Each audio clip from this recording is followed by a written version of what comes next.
Y'all jokers must be crazy. Being that Gotham was actually a Fox-made show using famous DC properties, it didn't have the rights to each and every one of the characters from Batman. As a matter of fact, they were blatantly prohibited from using one in particular, and it might have been one of the most important ones. Gotham was not legally allowed to have a Joker. They could allude to him, they could show what potentially could inspire a Joker in the future, but they could not have one of their own.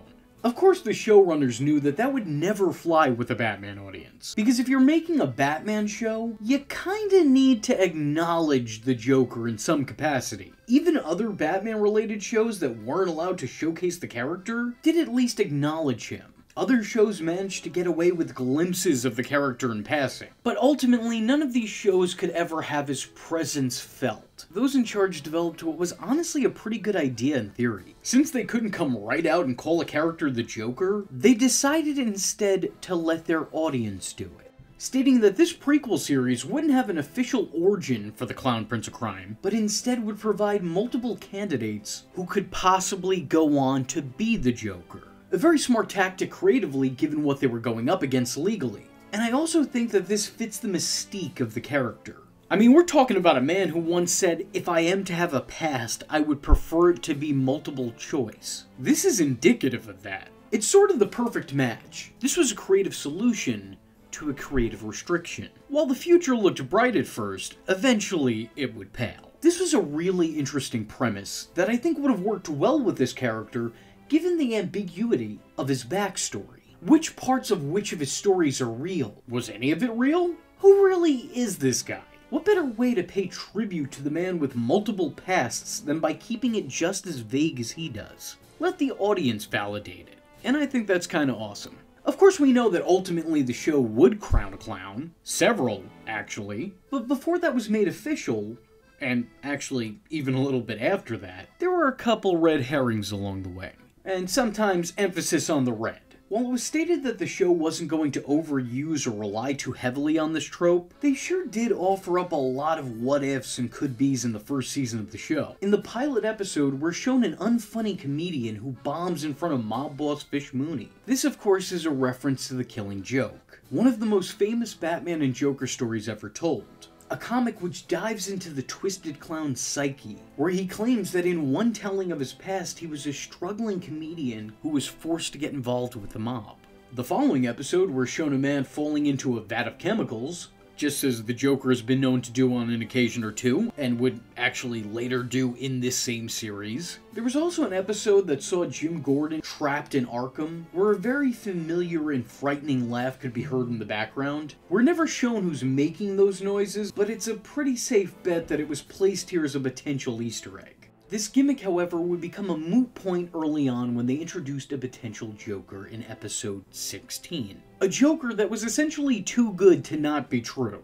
If the performance wasn't strong enough to get people talking, and by the way, it was, then the marketing for this episode sure was. This was more than just a subtle nod to the character. This was this series essentially promoting a character they weren't actually allowed to use. The promotion for this episode doesn't make a whole lot of sense either, come to think of it. As this whole episode is building up to this reveal, the audience isn't supposed to know of his sinister nature.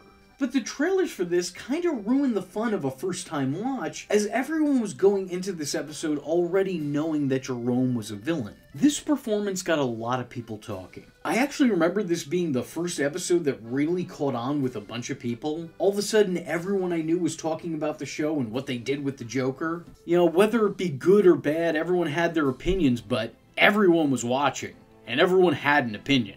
Apparently the show itself didn't get that memo though, as the very next episode also introduced us to another possible origin.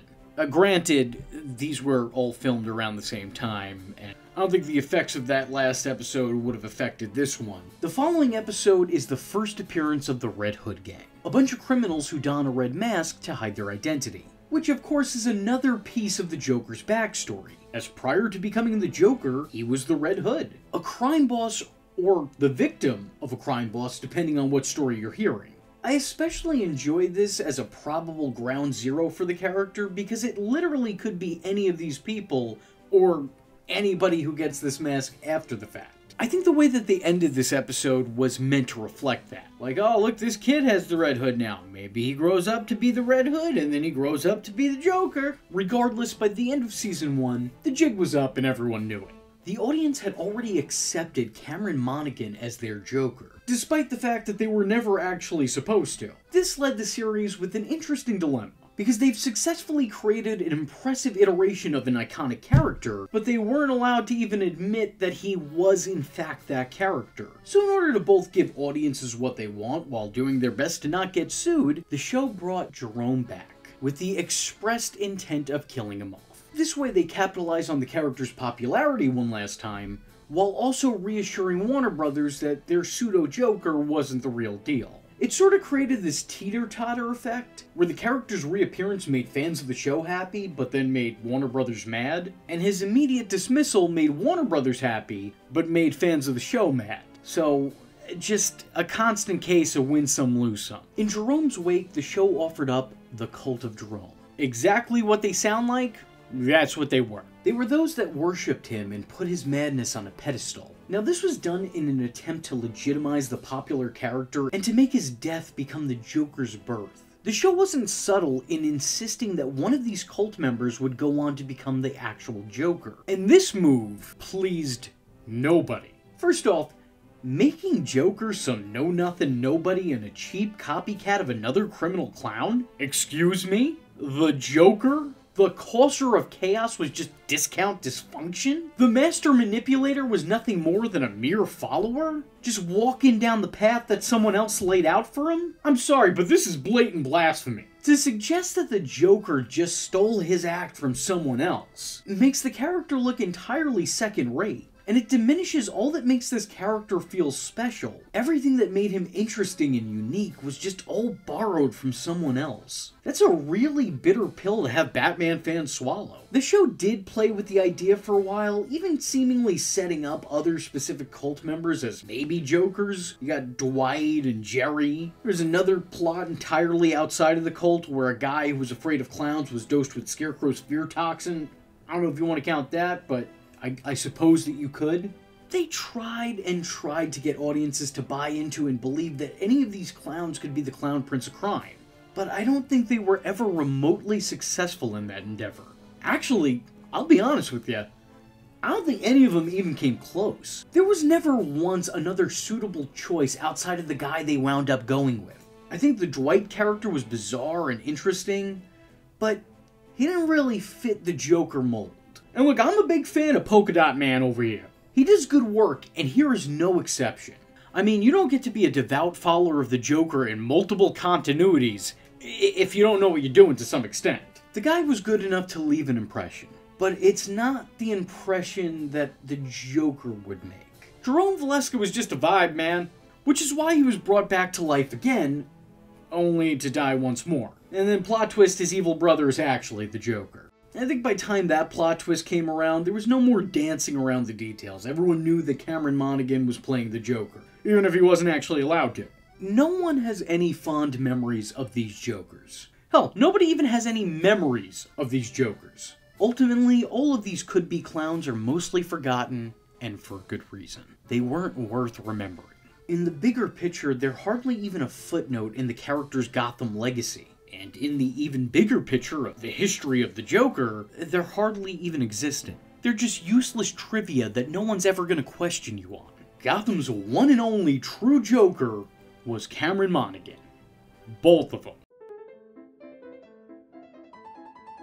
It's okay, I'm a good guy. When Gotham first came out, all the promotions and trailers showcased some of the top villains in Batman's Rogues Gallery. You had the Penguin, the Riddler, and they even teased the possibility of Two-Face. Some of the biggest names in all of Batman lore, though there was one that was suspiciously missing.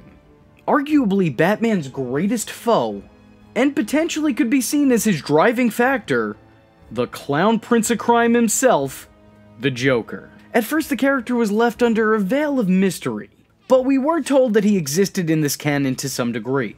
Now, initially, the showrunners publicly stated that the Joker would be heavily referenced throughout the show. As opposed to them just presenting the Joker, They were giving the power to the show's audience and allowing them to choose who they felt exemplified the Joker the best. It was basically the choose-your-own-adventure of Batman lore. And I actually really enjoyed that concept. It was an interesting and different way of portraying the Joker. And I think knowing the Joker character, it was a smart decision creatively as well. Because this Gotham was an origin story. We were learning about the younger lives of all of our characters. And the Joker, as anybody who's ever read a comic or seen The Dark Knight at some point in life, will tell you that the Joker is more a concept than he is a character. I'm an idea. State of mind. Unlike the vast majority of Batman villains, who all have these redeemable, humanizing qualities, the Joker has none. And any time that we're shown a human side to the character, it's pretty much retconned that he might just be full of shit. The guy's a sociopath. He could read anybody like a book, and he plays upon people's vulnerabilities and weaknesses. Case in point, Harley Quinn. To say that the Joker's an unreliable narrator is kind of an understatement. So the fact that they would reference this character and not give him an established backstory was awesome for me. It made me feel like the people who were running this show really understood the character. However, as you're about to learn, it wasn't creative integrity that stopped them from using the Joker. To their credit, the show did go with their initial idea. On multiple occasions in the show's first season, there was a potential Joker. This whole choose-your-own Joker was a cop-out to appease Batman fans and to still abide by Warner Brothers' rules and regulations. Pretty sneaky, sis. Cameron Monaghan of Shameless fame was contracted to guest star on an episode of the show. He's basically signed on to be another throwaway you-know-who. Just some nobody who one day may be a somebody. Except the thing was, he was good. Like really good. Maybe even a little bit too good.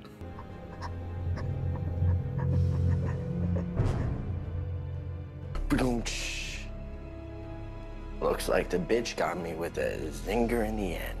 Been banging a clown. The next one. You know. Oh, we're gonna need a lot more of this. Fans of the show immediately flocked his portrayal of the character. You were quite the showman. Thank you. Always nice to be appreciated. And he was very quickly proclaimed the real deal in a sea of imposters. I'm also sure it didn't help matters that the marketing for this episode spoiled the reveal and heavily implied that he was the series' official version of this character. But even if nobody saw those, any Batman fan could tell you that this was a clown without his face paint. Jerome Valeska was very much the Urkel of Gotham. God, I can't escape that kid. I just, all the time. He just always comes up. It's nothing, he just keeps coming up. His mere presence revitalized the series, and it brought a whole lot of new eyes to the product. This isn't an exaggeration. Those who weren't paying attention to Gotham pre-Jerome were heavily invested post-Jerome.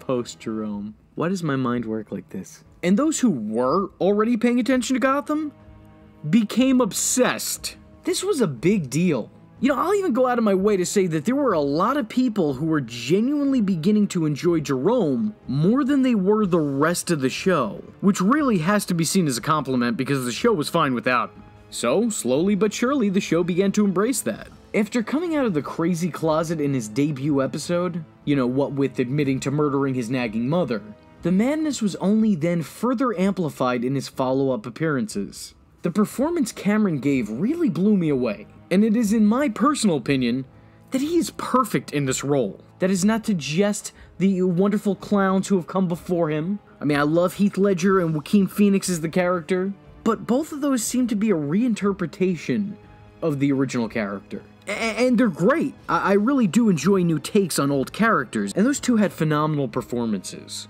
But Cameron here, Cameron is just straight up playing the Joker.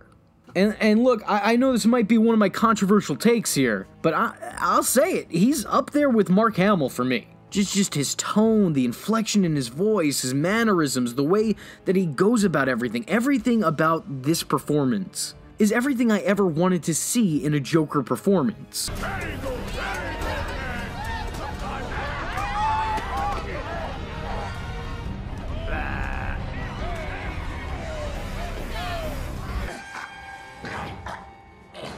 sensing anger. You killed Sarah.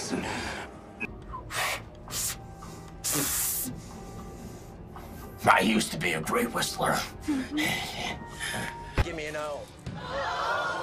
Give me an N. Give me another O. What does that spell? Oh, no. What are you gonna do to me, Jerome? Come on. I'm gonna kill you. Of course. But first, I'm gonna drive you mad. Give me a smile.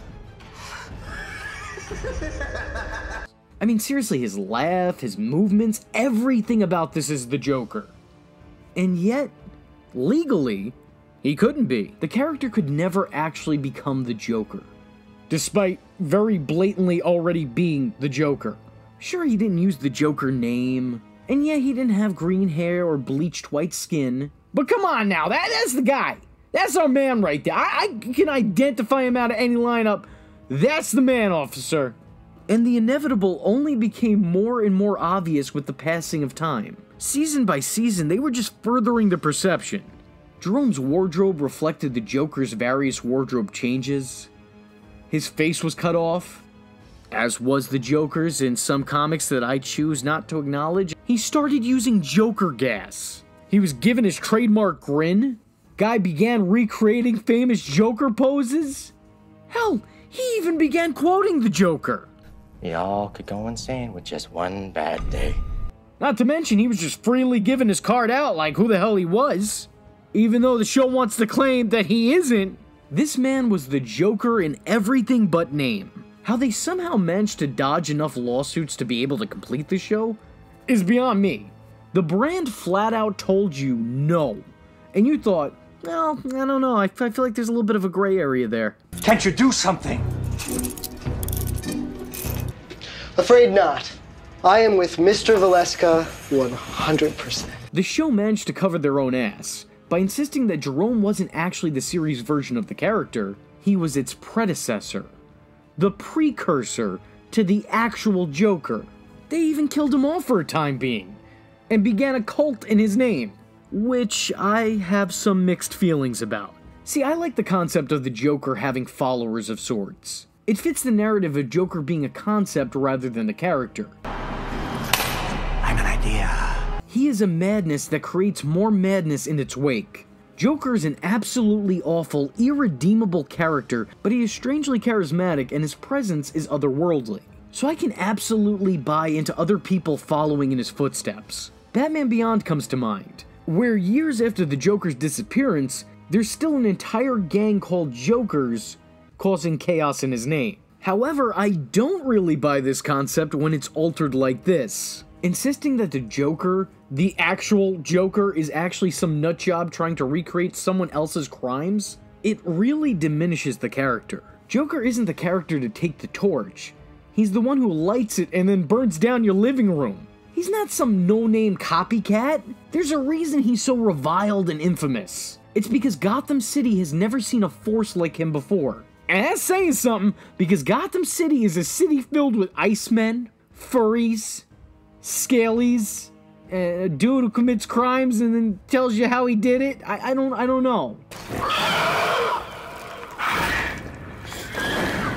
Even given that climate, Joker still stands out amongst the rest. Having the Joker as a follower goes against everything the character stands for, and it lessens his importance and the overall impact he has on Harley Quinn, and on Batman, and on Gotham. But to the show's credit, I think they did realize this at some point in time. And if they didn't realize their own creative faults in reworking the origin of the character, then they just understood that Gotham fans wouldn't settle for anything less but Cameron Monaghan in the role. Even if he's not technically the Joker, his performance is still the closest we've ever come to the character in live-action form. So he was brought back, and he continued to be presented as the show's answer to the character, all while the show executives continued to deny he was the clown in question.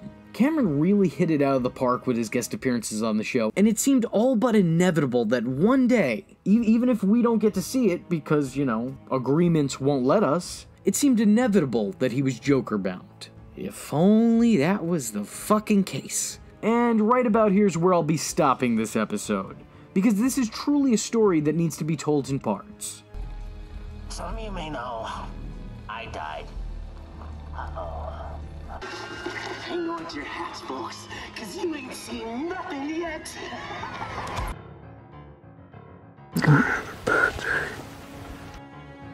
Splatterbrowski! No, you won't. If you wanted him dead, you would have killed him already. He's right.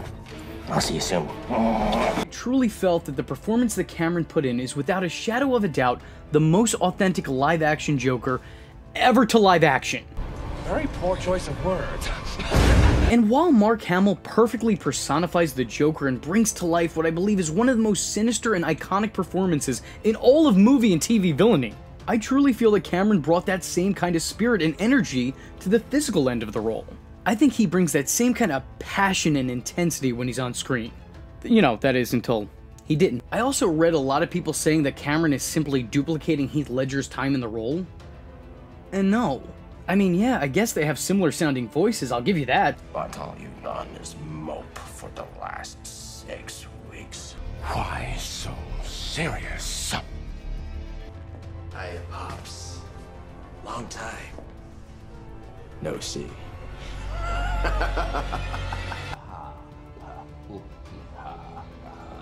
I thought my jokes were bad. But his inflections are much closer to resembling Mark Hamill's, and his physical mannerisms seem to reflect Jack Nicholson. To me, discrediting him because he sounds like Heath Ledger is like discrediting Christian Slater in any movie he's ever been in because he sounds like Jack Nicholson. Chaos is great. Chaos is what killed the dinosaurs, darling. Fine. Why don't you start right now and get the fuck out of here? I'm a little tired of people accusing me of doing Jack Nicholson. It's not the same performance. It's just not. And honestly, that's why I like Cameron so much. I think that he takes the right elements from several different, well-established Joker performances and combines them together for a really effective take on the Joker lore. While I appreciate the show Gotham very, very much, I will admit that it doesn't come without its faults. One really strange tired TV trope it seems to keep on going with is the evil twin. You know the one where we find out that there's an alternate version of a character that we already know and love, or in some cases hate. And yeah, I mean, there's plenty of storylines already established within the DC universe that kind of play on that.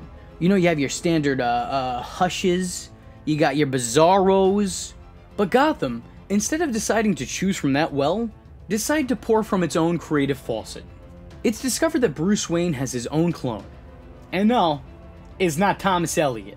Riddler has a love interest who gets killed off. But it's alright, because, you know, she's got a lookalike somewhere. It's gonna be okay. Same actress and everything. It's fine. And Jerome literally had a previously undiscussed identical twin brother named Jeremiah. No joke. Unlike Jerome, Jeremiah was depicted as being sane. You're insane. Yeah. And putting his intellect to good use. Allegedly, Jeremiah was removed from Jerome's life at the request of his mother, who believed that Jerome wanted to shatter his mirror image. And considering we're talking about the kid who would go on to kill his own mother, yeah, I'd say that's a pretty believable claim. Yeah, it seems like there's a little validity there. Except, according to Jerome, it was Jeremiah who made all those stories up about him, causing their family to become abusive toward him in Jeremiah's absence. Long story short, after a brief family reunion and some torture, you know how those things go, Jerome takes his final leave from the series, but not before leaving his brother with a parting gift, dosing him with a severe supply of Joker venom. Well, I mean, legally, they're not allowed to call it that, but yeah, that is what it is. As you can imagine, this has some internal as well as external effects. On top of that, I must ask, what's up with this new makeover? What are you doing? You cosplaying as Data from Star Trek? That's a bad choice. He's one of the worst Jokers out there. Always wanted to carve this bird. Another day? Another day! There won't be another day! Not for any of us! Look, I'm sorry, Brent. I really enjoy your body of work, but please keep your body away from Batman. The way their stories are set up, it still never really delivers an answer to the show's audience. Who's the real victim and who's the real victimizer? Who drove the other mad? Who made who? It's a question that really only continues to show its layers as time goes on. It's like an onion. It's a real chicken or the egg scenario.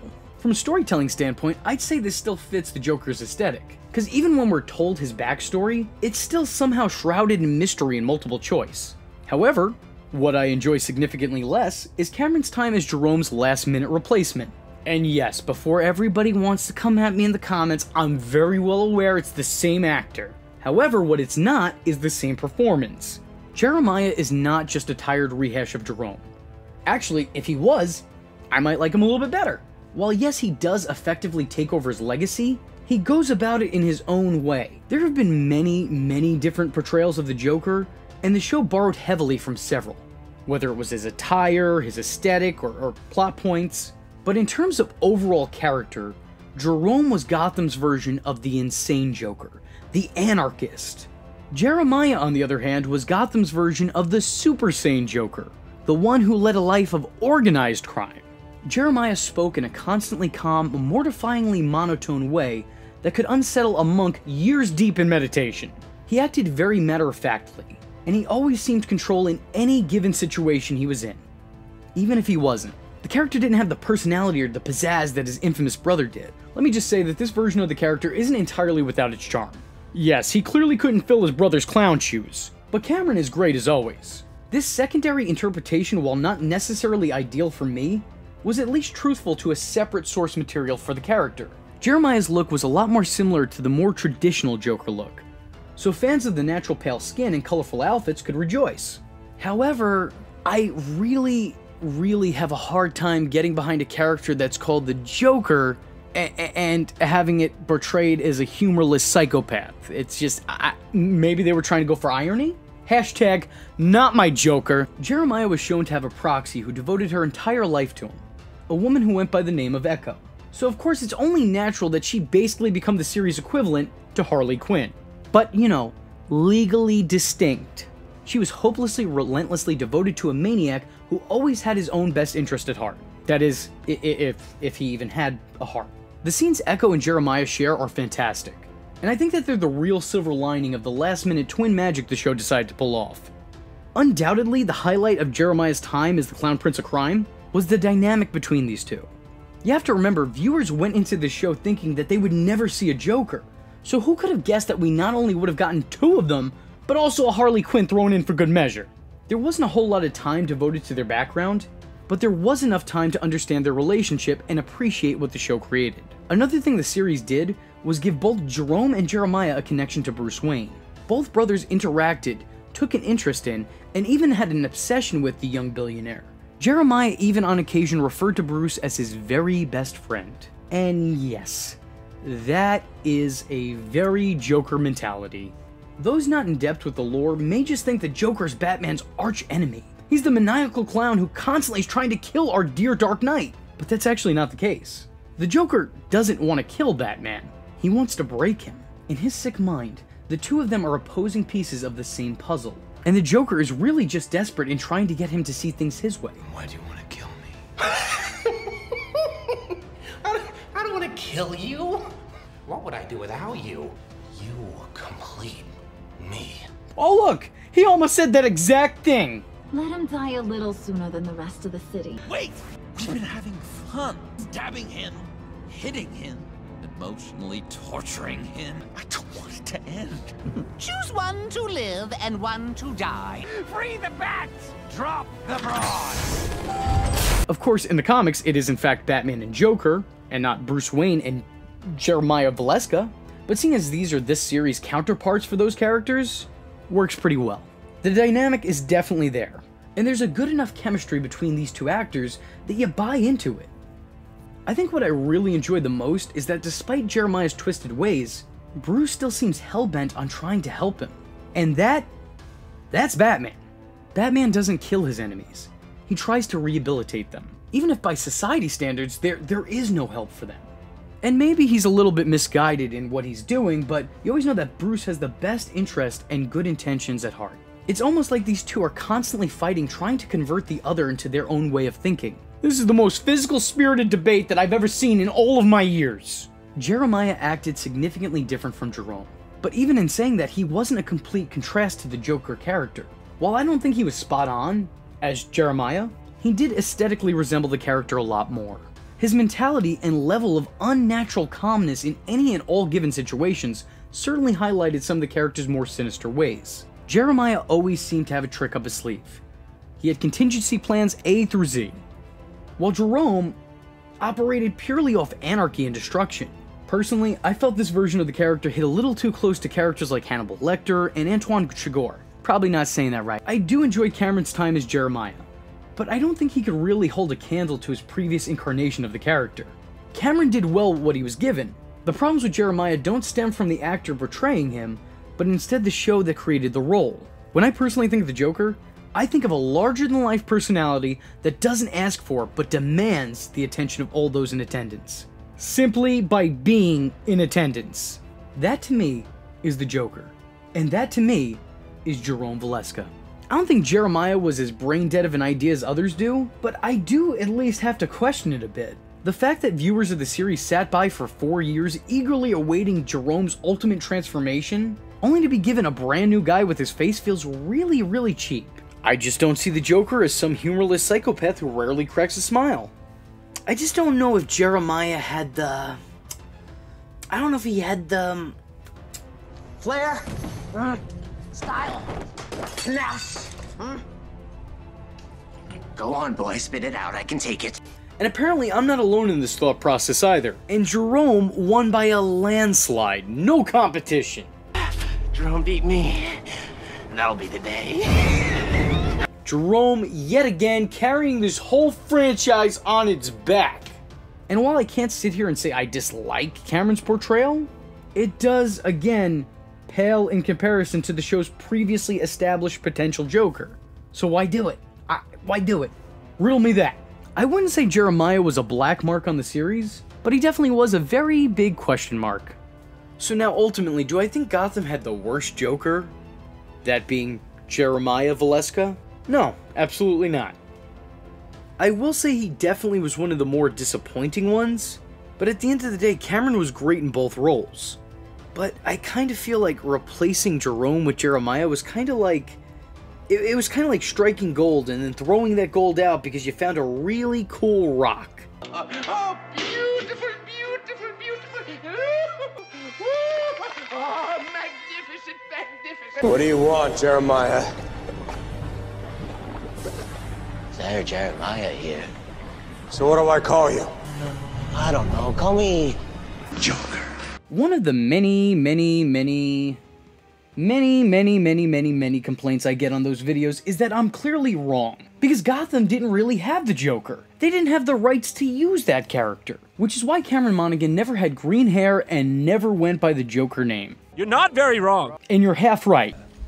Half. While the show did at first not have the rights to the character, and basically had to jump through hoops and be put through the ringer to convince Warner Brothers that they weren't using the character that they were explicitly told not to use, all while also trying to reassure fans of the series that he was in fact the character that they said he wasn't. Naughty, naughty.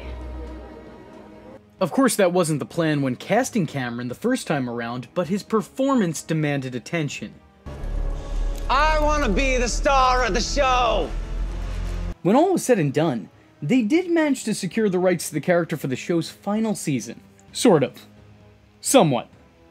Kinda. A deal was made that basically said, yeah, sure, I guess you can make him the Joker, since you basically already made him the Joker anyway, but, you know, just don't call him the Joker, because that'll make everybody happy. That'll put a smile on everybody's face. I'm sure nobody's gonna be upset with that turn of events. So to everyone trying to convince me that neither Jerome nor Jeremiah was the Joker, and that they were just some sort of unrelated prelude to that character, need I remind you that Jeremiah literally went through the most famous and accepted Joker origin? The dude fell into a vat of chemicals. I mean, I think it's pretty clear that he was meant to be Gotham's Joker.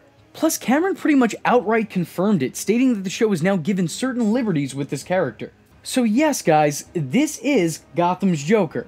Whether you like it, whether you don't, that's what it is. Now, in my last video, I was a bit critical of the show's secondary incarnation of the Clown Prince of Crime, and I still stand by all of that. But to be fair, the show did at least up the ante in its final season. Jeremiah did see a further evolution that I will admit comes a lot closer to the Joker of comic book lore than he had been in the previous season. Not as close as Jerome, of course, but still definitely an improvement. The character would also see a secondary transformation, officially becoming the series' non-official Joker. This is not confusing to talk about at all, and I'm sure everybody in the comments section is going to come to one conclusive opinion of this whole ordeal. Now, it's been stated before that the Jeremiah variation of the character took a lot of inspiration from the Dark Knight Returns Joker. So be that the case, it's perfectly fitting that following his accident and Bruce's exit from Gotham City, that just like that version of the Joker, Jeremiah falls into a catatonic state. Or so it seems. Now, I know that this version of the character,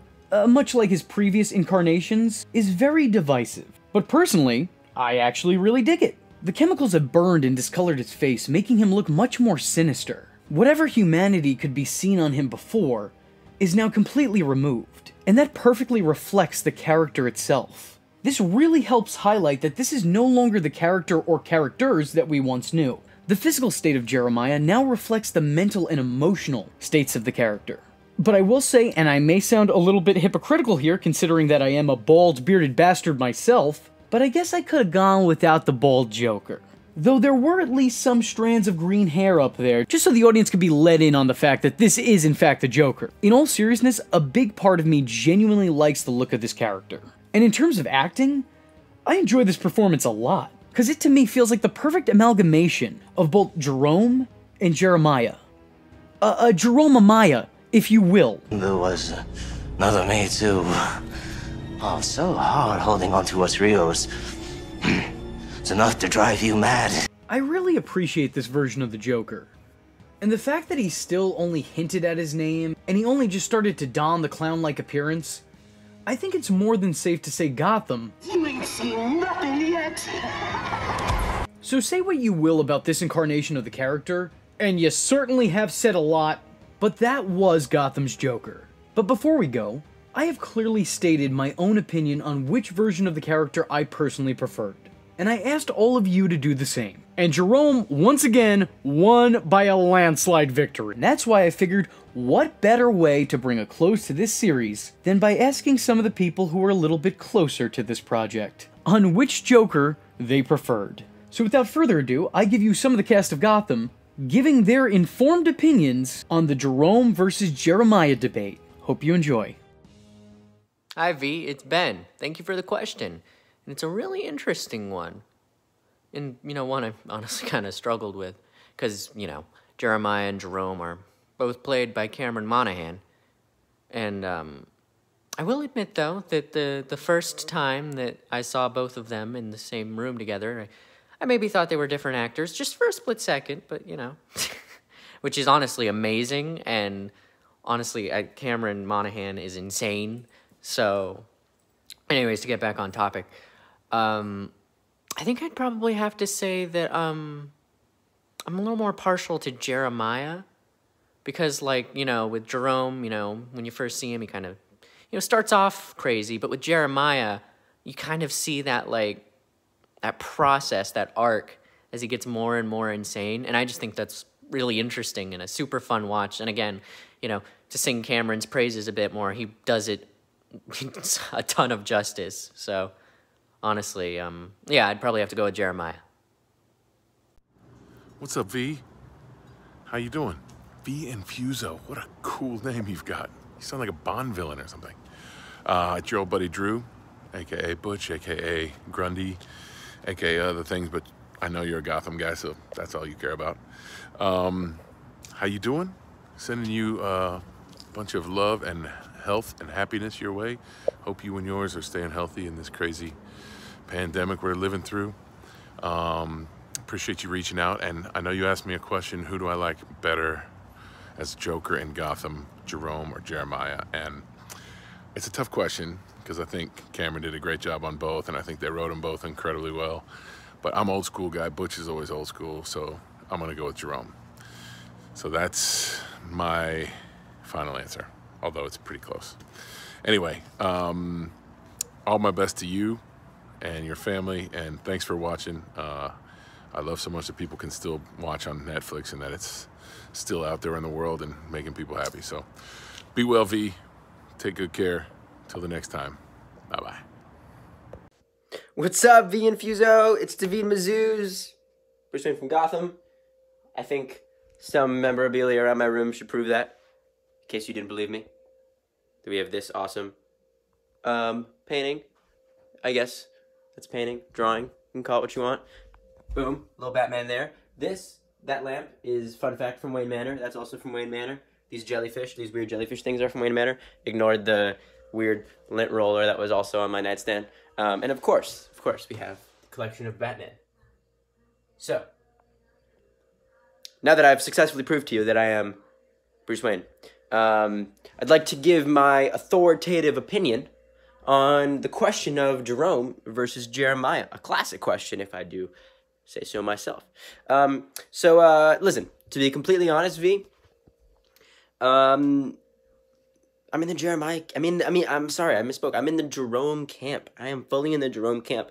You might have been expecting some kind of politically pleasing answer where I say, you know, they both have things that are great and they both, you know, have qualities that each will, you know, make themselves apparent in the fully realized version of the Joker. But to be completely honest, while that is true, I just prefer the Jerome version of the Joker. And what's cool, now looking back on the Jerome-Jeremiah kind of thing that we did on Gotham, is with the new information, with the new information now that we have from the Batman universe, from the Batman canon, that there are actually 3 Jokers.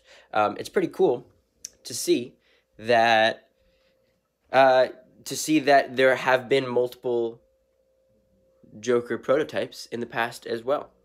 I don't know how into the comics you are, but there are 3 Jokers now. There's not just one Joker, but there's 3 Jokers, all pretending to be the same one guy.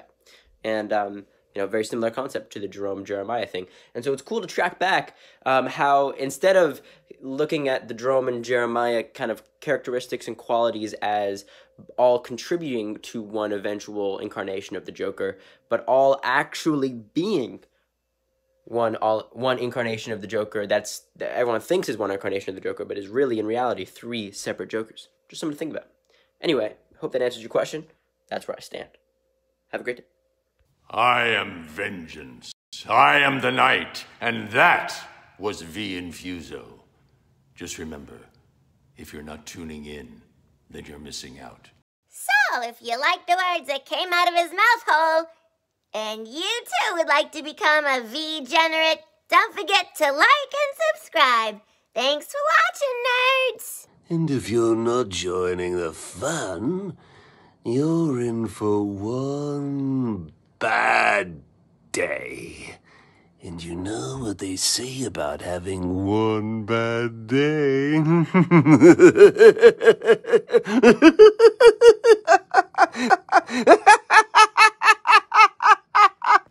Catch him next time. Same bat time. Same bat channel.